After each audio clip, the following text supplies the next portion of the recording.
Social media sites पर पाबंदी लगने के बाद नेपाल में आज़ादी इज़हार राय, करप्शन और अकरबा परवरी के नाम पर शुरू होने वाले एहतजाज के नतीजे में बिलाखिर फौज ने कंट्रोल संभाल लिया है।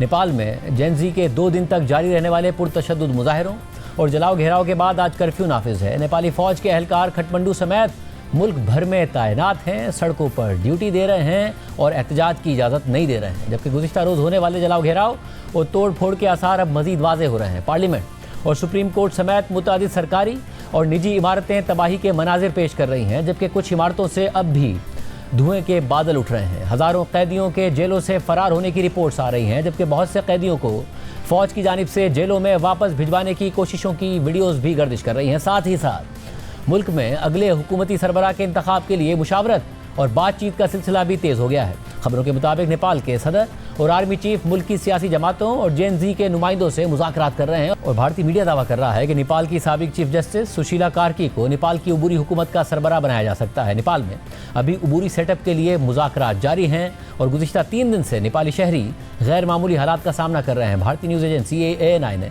कल नजर आतिश होने वाली इमारतों की ताज़ा वीडियो जारी की है। इस वक्त आपके सामने स्क्रीन पर नेपाली पार्लियामेंट की वीडियो चल रही है, जिसमें देखा जा सकता है कि नेपाली पार्लियामेंट की इमारत अंदर और बाहर दोनों तरफ से बुरी तरह से जल चुकी है। जगह जगह राख के ढेर मौजूद हैं।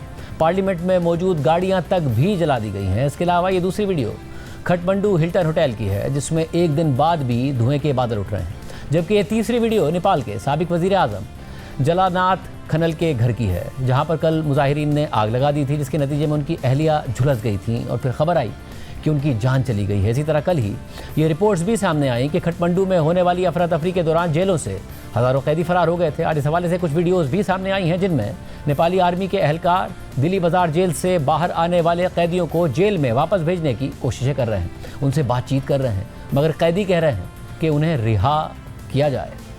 देश में कानून छैन, देश में कानून छैन। हाम्रो जेलर त अहिले जेलर कहाँ हुनुहुन्छ एक्ज्याक्ट थाहा छैन, तर म जेलरलाई बोलाउँछु। अब यस्तो ट्रायल परिसक्यो, हाल्नु खोज्दाखेरि उहाँहरूले यसै पनि हाल्न सक्नुहुन्छ। हामी जाउँ ल, हैन हामीले उहाँहरूले जेलर ल्याउ कि भन्नु। जेन-ज़ी के 2 दिन तक जारी रहने वाले मुजाहिरों और पुलिस से झड़पों में मजमूई तौर पर 25 अफराद मारे गए हैं और 600 से ज़ायद अफराद जख्मी हुए हैं। कल खटमंडू में इंतहाई पुरतशद्दुद हालात व वाक़यात देखे गए। मुजाहिरीन इस हद तक बेकाबू और मुश्तइल हो गए कि उन्होंने सिर्फ अमलाक को ही नुकसान नहीं पहुंचाया, बल्कि सियासतदानों, वज़ीरों और उनके अहल खाना का भी पीछा करते रहे, उन पर तशद्दुद किया, उनके घर जला दिए, दफातर जला दिए। यहाँ तक कि एक बहुत ही अफसोसनाक वाक़े में साबिक वज़ीर आज़म जलानाथ खनल की अहलिया को जला दिया गया। अब भी मुजाहिरीन जेन-ज़ी का नाम लेकर पुरतशद्दुद अज़ाइम का इज़हार कर रहे हैं।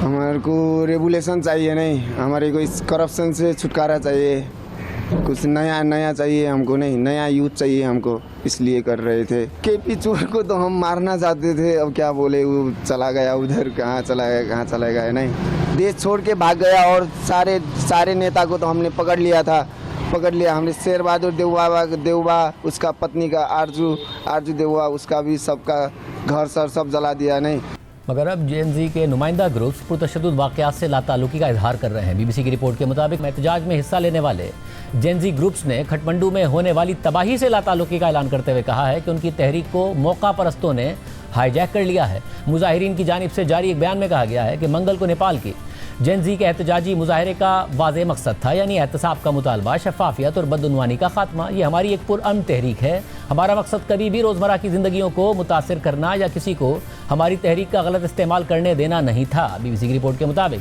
नेपाली वज़ीर आज़म KP ओली तो मुस्ताफ़ी हो चुके हैं, मगर अब भी ये वाज़ेह नहीं है कि उनकी जगह कौन लेगा या आगे क्या होगा, क्योंकि इस वक्त मुल्क का कोई सरबराह नहीं है। इतलात है कि वज़रा समेत बाद रहनुमाओं ने सिक्योरिटी फोर्सेस के पास पनाह ले रखी है।